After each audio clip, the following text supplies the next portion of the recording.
Hi everyone. So in this video we're going to use Unity and we're going to implement a interacting branching score. Branching is a type of horizontal resequencing, which means that we use time to manipulate an audio score. So let's look at how this template is arranged. We're going to go into play and actually listen to what the score sounds like.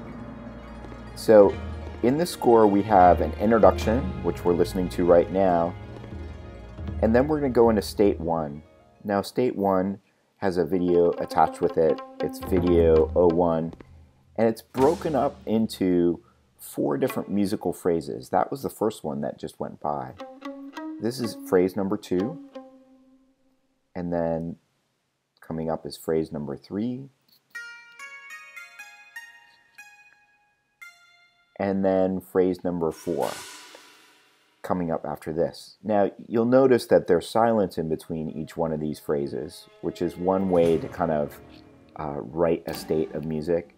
But when we go into the second state, we're going to wait until the end of the current phrase that we're on and then play state 2. Now we're in state 2. State 2 also is split up into phrases. So that was phrase 1, now we're on phrase 2. Then we're going to go into phrase number 3 here. Now the phrases in this sequence are all kind of the same length, but they don't have to be. You can have different phrase lengths if you want. And then, by the way, we're repeating back around now.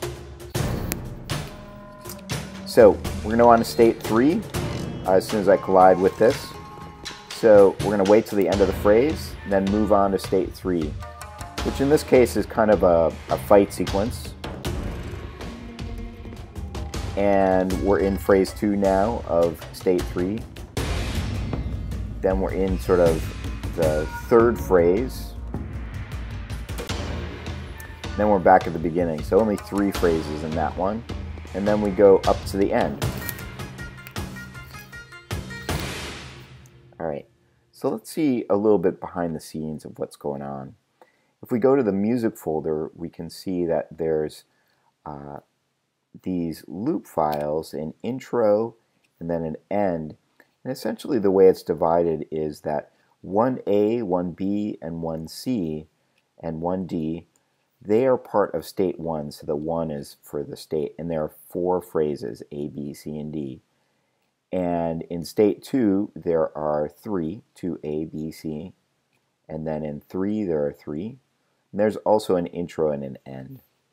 Now, if you wanted to set it up exactly like this, you could set it up and replace, if you had 4 phrases in your first state, you could just replace these files in the music folder.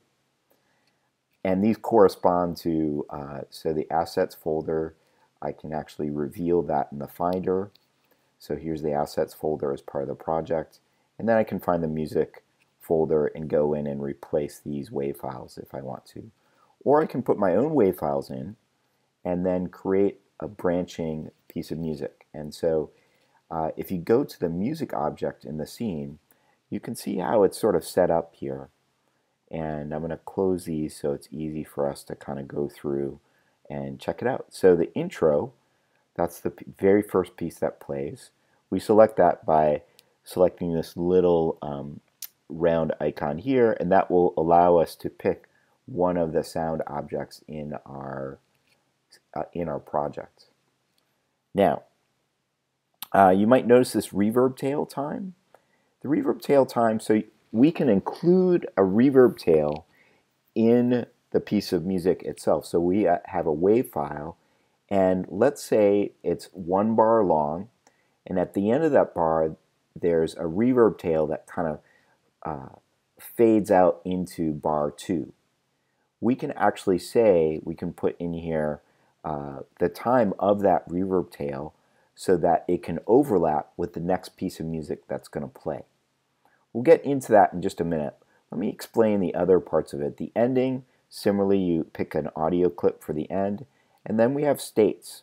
And a state is made up of different phrases, and You can change the number of phrases by changing their size. Right now, state 1 is set to 4 phrases, but it could be 10 or 16 or 100. And you just change that number. So we'll change it to 5, and it's going to give me an extra slot here. Computer and programmers like to start counting at the number 0, so that's why it says 0, 1, 2, 3, and 4. And those are, that when you count that, it's actually 5. So now I have 5 different loops that I can place in here, each with their own reverb tail time. Again, we'll talk about reverb tails in a second. So I'm going to revert that back to 4. State 2 also, it has a number of phrases. It only has 3. If you wanted to exchange that out, you change that number, the size number, and maybe have 6 phrases if you wanted to. Same thing with state number 3. Okay. Let me talk a little bit more about the reverb tail and how that works. So let's listen to the intro, and after the intro we go into state 1. So the intro will play, and then we'll automatically kind of go back to state 1. So here's the intro. And the intro right now has some silence at the end before we go into phrase number 1 of the state 1.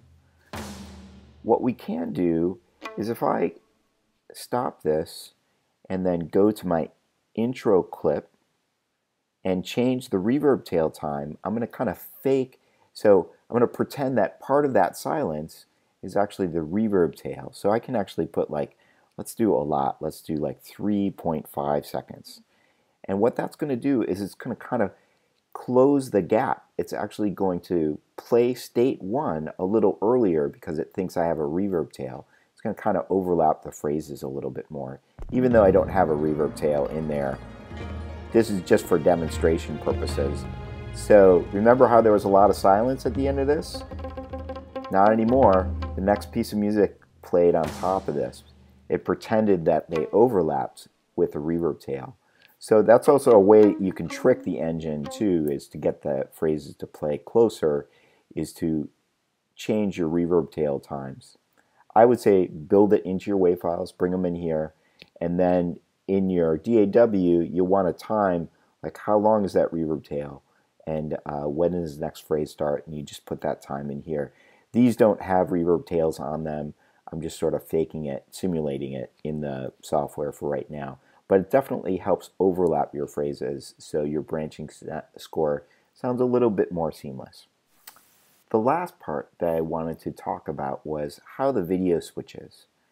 Now you'll see a folder in the assets folder called videos, and you can put up to 4 videos in here. The way that they get triggered is the movie screen, which is in back here, has a script on it called video player. And the initial video player that plays is located here, video clip, and you can change to a different video clip that you have in your project. Now, how do we switch, or where do we switch? Well, when we go to state one of these other states, these objects have a video switcher object on them. So when you collide with state 3, there's an object called video swapper, and what that does is switch the movie to movie 3. And if I wanted to change it to movie 2, I could do that here. It allows you to kind of simulate, when you go into a state, it will flip the video, so you can kind of pretend you're in a game and see how that music will work with that specific video or that gameplay footage that you want to put in here. And again, you can go ahead and reveal that videos folder in the Finder, so it's within the assets folder, and put your own movies in here if you want. Then go ahead and kind of play them when you collide with these objects. So state 1 actually is preset to play movie 1, state 2 is preset to play movie 2, and then all the way to the end where you play movie 4. And that's how that works. So let me know if you have any questions, and good luck.